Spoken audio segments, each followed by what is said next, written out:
guys, Coach Matt here. It's been a long while since I've uploaded and promise mag-upload na talaga ako. Dami lang talagang ginagawa, dami lang din kailangan i-edit and ang dami rin kailangan asikasuhin. Actually ngayon nasa Makati Park ako, Legazpi Park to be exact. Nung nasa first company pa ako, yung first company na pinagtrabahuan ko, yung office namin is actually nandiyan lang sa likod. So, the reason ko bakit ako nasa Makati ngayon is inayos ko yung insurance ng apartment namin. And I actually created a small video on that using my new iPhone 8. So sa mga nagtataka kung bakit ako naka-iPhone, actually itong phone na ginagamit ko ngayon, which is the Vivo V3 Max, my graduation phone, it actually has a habit of dying off, no? May times na namamatay siya, may times na hindi ko na siya nabubuksan. Pero pag na-overcome niya yung mga times na yon, nagko-continue pa rin siya. So, I said it before and I've said it again, no? This phone will last with me for a very long time. Pero share ko lang sa inyo yung thoughts ko on shifting to an iPhone. Kasi, nandito ngayon yung SIM card ko sa aking iPhone 8, no? So, number one, my first thought about it is, it's an adjustment. Kasi, even my older Vivo V3 Max is bigger than this phone. My Vivo V3 Max actually was released on 2016 or 2017 if I'm not mistaken. That's a 5-year phone already, no? And being a 5-year phone, I'm expecting na other phones or later phones would actually adapt a bigger screen. Pero iPhone that doesn't do that kaagad-agad, no? So it's an adjustment, pero it's an okay adjustment kasi I also have my iPad which I use mainly for work. In terms of optimization, hindi lang hype yung sinasabi nila na mas optimized ng onti ang iOS versus Android, kasi it really is true. When I've used normal day apps like, for example, your e-commerce apps, Grab, Lazada, Shopee, wala naman siyang problema, no crashes, everything works smoothly. Pero with my lower spec Vivo V3 Max, sometimes nagka-crash siya, no? So I know it's an unfair comparison kasi Vivo V3 Max is older compared to the iPhone 8, which is parang, I think this was released early 20 na I don't know kung anong year nilabas ng iPhone 8. But nonetheless, no, this phone actually is a bit younger compared to the Vivo V3 Max. So ayun, iPhone's technology when it comes to camera still holds up until today. Okay pa rin yung quality niya. Yes, medyo mababa yung battery life nito, nasa 2000 something milliamperes lang to. Pero what I found out, sorry, is that when I charge this phone for nearly parang isang oras lang ganyan, I can actually use it within the day na rin. So para ka naka-fast charging, pero is it really called fast charging if the battery is lower compared to today's standards? So that's one thing I found out. And another thing that I found out with iOS is that yung airdrop nito napaka-convenient, no? So say for example, I'm doing a video like this. If I'm going to do a video like this na I need to edit it pa, my editing machine is my iPad, okay? So if I were to do that in an Android, I have to put the video itself and upload it to either Telegram, Viber, or whatever, so that I can actually access it in my iPad, which has the same application, and then download it to the iPad. Pero pag naka-iOS ka, pwede mo nang i-airdrop yung diretso. Okay? So that's why it's convenient for the ecosystem of Apple. And second, what I found out in using my iPhone is that there are times wherein I question its battery life kasi again, it's a used iPhone, it's my brother's old one. Pero I'm still grateful for it kasi it's free, no?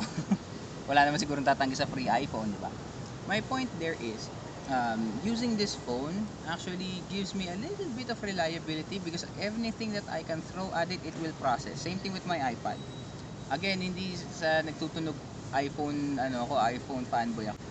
Both ecosystems need each other, man. So, that being said, ano ba talaga yung main point ko rito? It's an experience, no?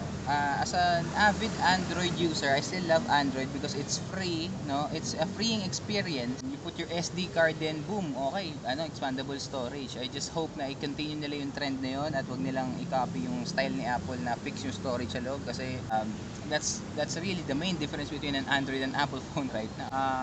The OLED screen on this is good, no? Even in low light, True Tone helps. Although it's a bit annoying kapag lumalabas-pasok ka from sunlight and your normal na house shade, no? So kailangan pa siya i-adjust. But pinaka okay na feature ni Apple na nakita ko is yung the optimization itself, the AirDrop. Kasi hindi ko pa nagagamit yung others like NFC and all of those premium features ni Apple. Pero meron na rin kasi si Android noon, so I think it's not really exclusive to Apple as well.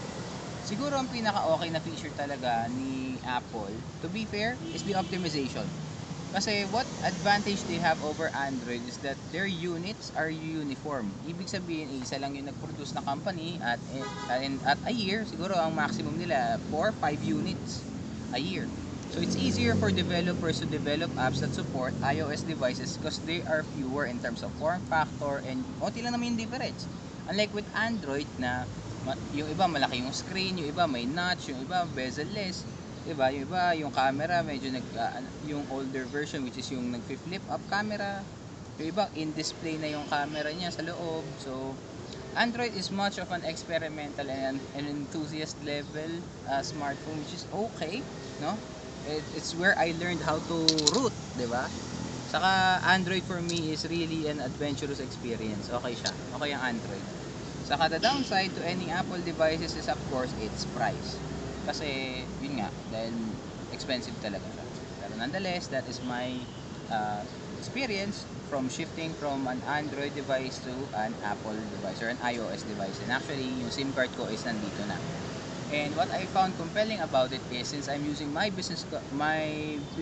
personal number for my business as well, it's an